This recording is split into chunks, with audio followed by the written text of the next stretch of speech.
Hello दोस्तों, नमस्कार। आप लोग कैसे हो? विकास राणा यूट्यूब चैनल पर आपका स्वागत है।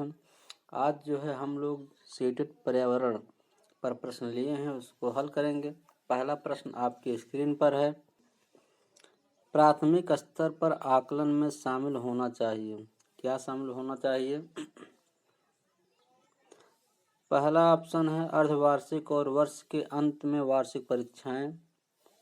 दूसरा है छोटे बच्चों को उत्तीर्ण तथा अनुत्तीर्ण की श्रेणी के अंतर्गत आने के लिए प्रत्येक सप्ताह गृह कार्य और कक्षा कार्य। तीसरा है शिक्षक द्वारा सतत एवं असंरचनात्मक तरीके से किए गए अवलोकन को बच्चों और अभिभावकों के साथ बांटना। और चौथा है प्रत्येक सप्ताह औपचारिक परीक्षाएं और खेल तथा उन्हें प्रगति पत्र में दर्ज करें। तो हमारा ऑप्शन पहले का कौन सा सही होगा? तो तीसरा ऑप्शन जो है सही होगा।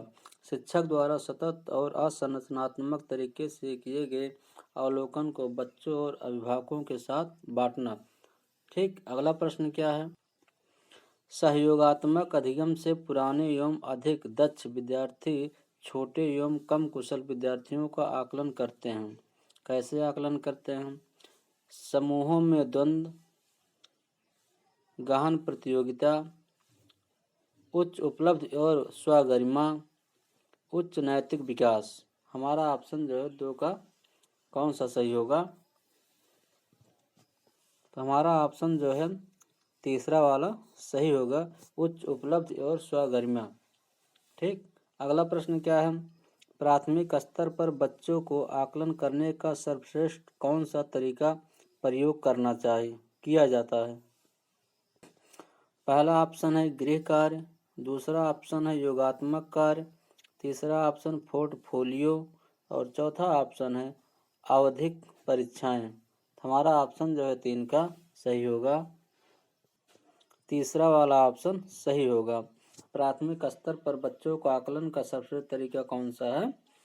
पोर्टफोलियो द्वारा किया जाता है। ठीक, अगला प्रश्न क्या है? प्राथमिक स्तर पर पर्यावरण अध्ययन में रचनात्मक आकलन को शामिल नहीं करता है। रचनात्मक आकलन में जो है कौन शामिल नहीं होता?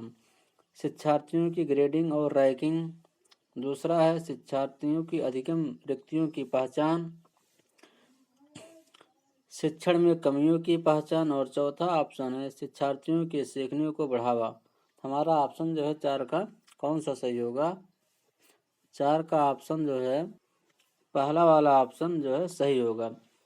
ठीक, तो पर्यावरण अध्ययन में जो है रचनात्मक आकलन में शिक्षार्थियों की जो है रैंकिंग और ग्रेडिंग जो है इसे शामिल नहीं करता। ठीक, अगला प्रश्न क्या है?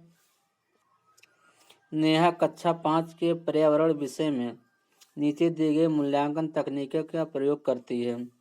कौन सा तकनीकी का प्रयोग करती है? पहला ऑप्शन इसमें दिया है हस्तसिद्ध क्रियाकलापों का मूल्यांकन, दूसरा है गृह कार्य का मूल्यांकन, तीसरा है परियोजना कार्य का मूल्यांकन और चौथा है मौखिक परीक्षा। तो इसमें क्या है? नीचे दिए गए तकनीकी का कौन सा युगल वस्तु मूल्यांकन दे सकता है? तो हमारा ऑप्शन जो है 5 का कौन सही होगा? तो हमारा ऑप्शन जो है 5 का दूसरा वाला सही है। कौन कौन सा? हस्तसिद्ध क्रियाकलापों का मूल्यांकन, ठीक, और चौथा है मौखिक परीक्षा। ठीक है, अगला प्रश्न क्या है? निम्न में से कौन सा पर्यावरण की कक्षा में रूपात्मक आकलन का समुचित कार्य नहीं है? ठीक, तो इसमें पहला ऑप्शन क्या है? पाठ में दिए गए महत्वपूर्ण शब्दावली की परिभाषा की व्याख्या करना, दूसरा है दिए गए प्रयोगात्मक क्रियाकलापों को पूरा करना और अपने अवलोकन को दर्ज करना, और तीसरा ऑप्शन है दिए गए प्रयोगात्मक प्रारूप के चिन्हांकन वाले आरेख बनाना, और चौथा ऑप्शन है जल प्रदूषण की हानियों के बारे में चर्चा करना। हमारा ऑप्शन जो है 6 का इसमें से कौन सा सही होगा? तो हमारा ऑप्शन जो है 6 का चौथा वाला ऑप्शन सही होगा, जल प्रदूषण की हानियों के बारे में चर्चा करना। अगला प्रश्न क्या है? प्राथमिक स्तर पर पर्यावरण अध्ययन के आकलन में निम्नलिखित में से कौन सा एक संकेतक उपयुक्त नहीं है? कौन सा है? स्मरण करना, प्रश्न पूछना, न्याय और समानता के प्रति चिंता, और चौथा है सहयोग। हमारा ऑप्शन जो है 7 का कौन सही होगा? तो हमारा ऑप्शन जो है पहला वाला सही होगा, स्मरण करना। ठीक, प्राथमिक स्तर पर पर्यावरण अध्ययन के आकलन में जो है स्मरण करना जो है एक संकेतक उपयुक्त नहीं है। अगला प्रश्न क्या है? निम्न में से कौन से प्राथमिक स्तर पर पर्यावरण अध्ययन में आकलन के लिए उपकरण और तकनीकी किए हैं? तो हमारा ऑप्शन कौन सा सही होगा? देखिए, पहला दिया है इसमें परियोजना का कार्य, क्षेत्र भ्रमण, जर्नल लिखना, और चौथा है विचार मानचित्र। तो ऑप्शन जो है हमारा नीचे दिया गया है, तो इसमें हमारा कौन सा सही होगा? तो हमारा ऑप्शन जो होगा 6 का तीसरा वाला सही होगा, परियोजना का कार्य और क्षेत्र भ्रमण जो है प्राथमिक स्तर पर पर्यावरण अध्ययन में आकलन के लिए उपकरण और तकनीकी हैं। ठीक, अगला प्रश्न क्या है? पर्यावरण अध्ययन के शिक्षण से प्रतिक्रिया पर आधारित कौशलों को बढ़ावा दिया जाना चाहिए, जो पूछताछ आधारित प्रत्यक्ष अनुभव के केंद्र बिंदु हैं। निम्नलिखित में से कौन से एक ऐसा कौशल नहीं है? कौन सा कौशल नहीं है? पूर्वानुमान नहीं है, निर्धारण नहीं है, निष्कर्ष निकालना नहीं है, अवलोकन नहीं है। हमारा ऑप्शन जो है 9 का कौन सा सही होगा? तो हमारा ऑप्शन जो होगा 9 का दूसरा वाला सही है, निर्धारण जो है यह जो है एक कौशल नहीं है। ठीक, अगला प्रश्न क्या है? शिक्षार्थियों का आकलन करते समय पर्यावरण अध्ययन के शिक्षिका को निम्नलिखित में से क्या नहीं करना चाहिए? क्या नहीं करना चाहिए?